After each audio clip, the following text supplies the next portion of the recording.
Video में हम discuss करने वाले हैं Himachal Pradesh allied services exam 2018 और ये एग्जाम बोर्ड के द्वारा कंडक्ट किया गया था 7 अप्रैल 2019 को। इसके 3 पार्ट्स हम ऑलरेडी डिस्कस कर चुके हैं, जिसमें हमने 77 क्वेश्चंस डिस्कस किए थे। आज की इस वीडियो में हम आगे के कुछ एक क्वेश्चंस डिस्कस करने वाले हैं। चलिए वीडियो की शुरुआत करते हैं। पहला क्वेश्चन हमारे पास है, प्लास्टिक जलाने पर कौन सी हानिकारक गैस निकलती है? ऑप्शन ए सही होगा, डाइऑक्सिन। देखिए बात करें प्लास्टिक की, प्लास्टिक उत्पादन के दौरान इथिलीन ऑक्साइड, बेंजीन और जाइलिन आदि खतरनाक गैसें निकलती है। प्लास्टिक के अनेक प्रकार हैं जिनमें खाद्य पदार्थों की पैकिंग सुरक्षित नहीं है। खासकर पॉलीस्टाइरीन, पीवीसी और पॉलीक्राइलोनाइट्रिल काफी खतरनाक साबित हुए हैं। पीवीसी को जलाने पर डाइऑक्सिन, फ्यूरॉन्स, क्लोरोबेंजीन आदि जहरीले रसायन निकलते हैं, जिनसे बुद्धिहीनता, जन्मजात विकार, बांझपन, नपुंसकता और कैंसर का खतरा होता है। चलिए नेक्स्ट क्वेश्चन, विभिन्न प्राकृतिक आपदाओं में से किसको साइलेंट किलर के रूप में जाना जाता है? ऑप्शन बी सही होगा, शोर। चलिए नेक्स्ट क्वेश्चन, भारत में मेन एंड बायोस्फीयर यानी मैब कमेटी द्वारा चिन्हित जीवमंडलों की संख्या कितनी है? ऑप्शन सी होगा 13। देखिए बात करें मैप की, इसे यूनेस्को द्वारा 1971 में लॉन्च किया गया था और 2018 में भारत का कंचनजंगा बायोस्फीयर जो सिक्किम में पड़ता है वो इसमें इंक्लूड किया गया था। बात करें यूनेस्को की स्थापना नवंबर 1945 ईस्वी में की गई थी। यूनेस्को की स्थापना 1945 ईस्वी में की गई थी और जो मैप है, इस प्रोग्राम का जो लक्ष्य है इंसान और पर्यावरण के बीच के संबंधों में सुधार लाना है। 2030 तक सस्टेनेबल डेवलपमेंट गोल यानी सतत विकास लक्ष्य रखा गया है। मतलब वर्तमान में जो भी रिसोर्सेज हमारे पास उपलब्ध हैं, हम उनका इस्तेमाल ऐसे करें कि भविष्य में भी उनके अस्तित्व पर किसी प्रकार का कोई खतरा ना हो। चलिए नेक्स्ट क्वेश्चन, ब्रिटिश राज के दौरान शिमला में द हिमालयन एडवर्टाइजर्स और द हिमालयन एडवर्टाइजर्स नाम के 2 स्थानीय थे। ऑप्शन बी सही होगा, समाचार पत्र। चलिए नेक्स्ट क्वेश्चन, शिमला में वाइस रीगल लॉज बनाने का विचार किस अंग्रेज के मन में आया था? ऑप्शन ए सही होगा, लॉर्ड लिटन। बात करें वाइस रीगल लॉज की, इस बिल्डिंग को हेनरी इरविन ने डिजाइन किया था, जो कि ब्रिटिश आर्किटेक्ट थे, और वाइस रीगल लॉज को जैकोबियन स्टाइल में डिजाइन किया गया है और लॉर्ड डफरिन के कार्यकाल में 1880 ईस्वी में इसे बनाना प्रारंभ किया गया था। लॉर्ड डफरिन के कार्यकाल में, और इसे 1888 ईस्वी में बनाकर तैयार किया गया था। चलिए नेक्स्ट क्वेश्चन, हिमाचल प्रदेश क्षेत्र और भाषा नामक पुस्तक के रचयिता कौन है? ऑप्शन बी सही होगा, वाई.एस. परमार।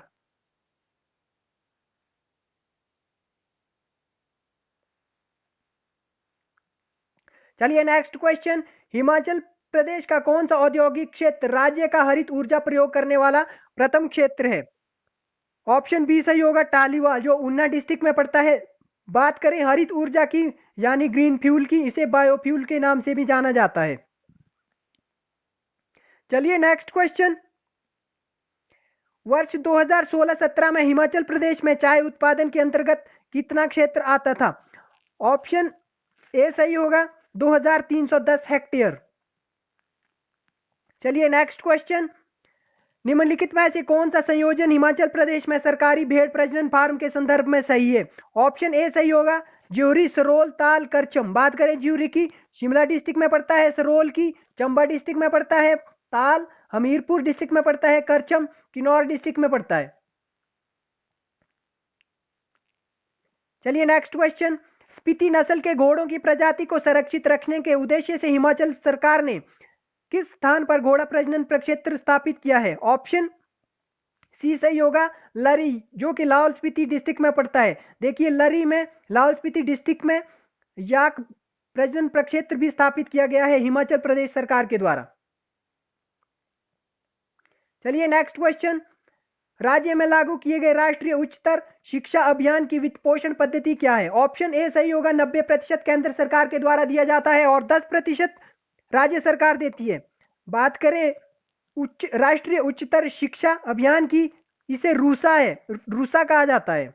ये रूसा है, इसे यानी रूसा को भारत सरकार की एक भारत सरकार की एक प्रायोजित योजना है जिसे राज्यों के पात्र उच्चतर शिक्षण संस्थानों को वित्त पोषित करने के उद्देश्य से 2013 में प्रारंभ किया गया था। चलिए नेक्स्ट क्वेश्चन।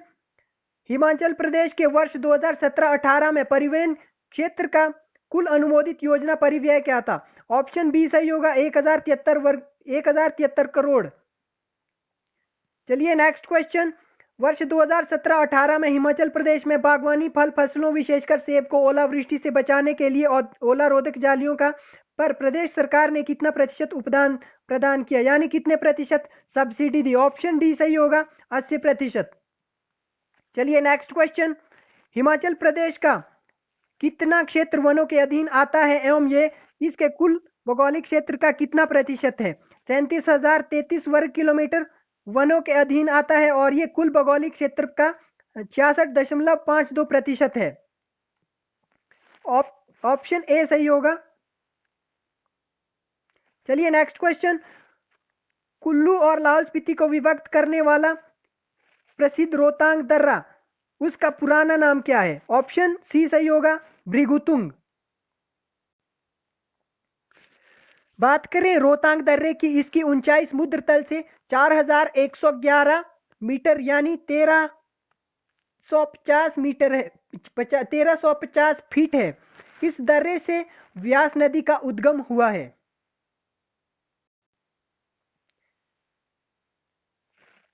रोहतांग दर्रे की जो ऊंचाई है समुद्र तल से 4111 मीटर यानी 13,050 फीट ऊंचा है समुद्र तल से।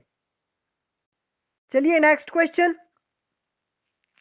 हिमाचल प्रदेश विश्वविद्यालय जनसंख्या अनुसंधान केंद्र और इंदिरा गांधी आयुर्विज्ञान महाविद्यालय यानी आईजीएमसी सामुदायिक स्वास्थ्य विभाग के संयुक्त प्रतिवेदन के आधार पर हिमाचल प्रदेश में धूम्रपान मुक्तता की औसत प्रतिशतता दर क्या है? ऑप्शन सी सही होगा 85.42%। चलिए नेक्स्ट क्वेश्चन। बसपा घाटी के मुहाने पर कौन सा दर्रा अवस्थित है? ऑप्शन बी सही होगा चुंग शिकागो। बात करें बसपा घाटी की, किन्नौर डिस्ट्रिक्ट में पड़ती है, इसे सांगला वैली के नाम से, और इसके मुहाने पर चुंग शिकागो दर्रा है। चलिए नेक्स्ट क्वेश्चन। निम्नलिखित में से किस नदी को कृषि भूमि में भीषण हानि पहुंचाने के कारण स्थानीय लोग दुखों की नदी यानी रिवर ऑफ सोरो के नाम से पुकारते हैं? ऑप्शन बी सही होगा स्वां, जो कि ऊना डिस्ट्रिक्ट में है। चलिए नेक्स्ट क्वेश्चन। सन 1955 में किस बैंक का हिमाचल प्रदेश राज्य सहकारी बैंक लिमिटेड में विलय हुआ, यानी हिमाचल प्रदेश कोऑपरेटिव बैंक में 1955 ईस्वी में किस बैंक का विलय हुआ था? ऑप्शन सी सही होगा जॉइंट स्टॉक बैंक अर्थात सिरमौर बैंक। चलिए नेक्स्ट क्वेश्चन।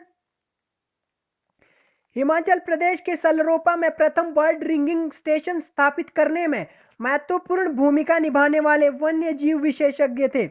ऑप्शन डी सही होगा फ्रांसिस बुनार और टीएच वॉकर। देखिए बात करें फर्स्ट बर्ड रिंगिंग स्टेशन की, इसे ये पश्चिमी हिमालय में स्थापित किया गया है और ग्रेट हिमालयन नेशनल पार्क में स्थापित है जो कुल्लू डिस्ट्रिक्ट में पड़ता है। चलिए नेक्स्ट क्वेश्चन। निम्न में से कौन सी झील चंबा जिले में अवस्थित नहीं है? ऑप्शन बी सही होगा सोरंग। देखिए बात करें सोरंग की, यह किन्नौर जिले में है और किन्नौर जिले में केवल दो झीलें हैं, सोरंग झील और नाको झील। चलिए नेक्स्ट क्वेश्चन। निम्न में से कौन सा किन्नौर जिले से संबंधित नहीं है? ऑप्शन सी सही होगा खाम, यह सिरमौर जिले से संबंधित है। चलिए नेक्स्ट क्वेश्चन। भुट्टी बुनकर सहकारी समिति भुट्टी को शमशी का गठन कब हुआ? ऑप्शन डी सही होगा 1944। देखिए बात करें भुट्टी को कि भुट्टी बुनकर सहकारी समिति की, ये एक कोऑपरेटिव शॉप है। इसकी स्थापना 1944 ईस्वी में गांव की महिलाओं के एक ग्रुप ने की थी। इसके 3 स्टोर हैं, मनाली मॉल रोड पर, मेन्यू मार्केट में, एनएसी मार्केट पर। चलिए नेक्स्ट क्वेश्चन। 2011 की जनगणना के अनुसार हिमाचल प्रदेश में प्रति वर्ग किलोमीटर जनसंख्या घनत्व क्या था? ऑप्शन सी सही होगा, 123 व्यक्ति। देखिए बात करें 382 की, ये इंडिया का जनसंख्या घनत्व बताया गया है। हिमाचल की 1 2 3 यानी 123 थी और इंडिया की 382 थी। चलिए नेक्स्ट क्वेश्चन। हिमाचल प्रदेश भाषा कला एवं संस्कृति अकादमी ने प्रदेश के किस भाग से 600 वर्ष पुरानी पांडुलिपि खोजी जो आयुर्वेद से संबंधित है? ऑप्शन डी सही होगा, स्पीति घाटी से। चलिए नेक्स्ट क्वेश्चन। त्रिगर्त का सर्वप्रथम ऐतिहासिक वर्णन किस संस्कृत विद्वान के लेखों में पाया गया? ऑप्शन डी सही होगा, पाणिनि। चलिए नेक्स्ट क्वेश्चन। विचित्र नाटक नादौन की लड़ाई की जानकारी का एक मुख्य स्रोत है जो आत्मकथा मानी जाती है। ऑप्शन डी सही होगा, गुरु गोविंद सिंह। देखिए सिखों के 10वें गुरु थे गोविंद सिंह जी। उनका जन्म 22 दिसंबर 1666 ईस्वी में पटना में हुआ था। उनका नाम गोविंद राय था। उनकी मृत्यु 42 साल की उम्र में नांदेड़ में हुई, जो कि महाराष्ट्र में पड़ता है। विचित्र नाटक गुरु गोविंद सिंह जी द्वारा रचित दशम ग्रंथ का एक भाग है। दशम ग्रंथ की रचना उन्होंने हिमाचल प्रदेश के पांवटा साहिब में की थी। वास्तव में इस भाग में नाटक का कोई वर्णन नहीं है। विचित्र नाटक में नाटक का कोई वर्णन नहीं है। इसमें इसे गुरु गोविंद सिंह जी की ऑटोबायोग्राफी माना जाता है और उन्होंने इस ऑटोबायोग्राफी में यानी विचित्र नाटक में उस समय की परिस्थितियों तथा इतिहास की एक झलक दी है और दिखाया है कि उस समय हिंदू समाज पर मंडरा रहे संकटों से मुक्ति पाने के लिए उस समय कितने साहस की आवश्यकता थी। चलिए नेक्स्ट क्वेश्चन। औरंगजेब ने बुशहर के राजा केहरी सिंह को किस उपाधि से नवाजा था? ऑप्शन बी सही होगा, छत्रपति राजा। चलिए नेक्स्ट क्वेश्चन। सन 1804 ईस्वी में बिलासपुर, मंडी, चंबा और कांगड़ा के छोटे राजाओं ने संसार चंद शासित कांगड़ा को पराजित करने के लिए किसे सामूहिक निमंत्रण दिया? ऑप्शन बी सही होगा, गोरखा। अमर सिंह थापा गोरखा सेना का कमांडर था और उसने कांगड़ा के राजा संसार चंद को हमीरपुर के समीप महल मोरियो नामक स्थान पर पराजित किया था। चलिए नेक्स्ट क्वेश्चन। बिलासपुर का प्रसिद्ध रंग महल जो अब गोविंद सागर में समा गया है, उसका निर्माण कहलूर के किस राजा ने किया था?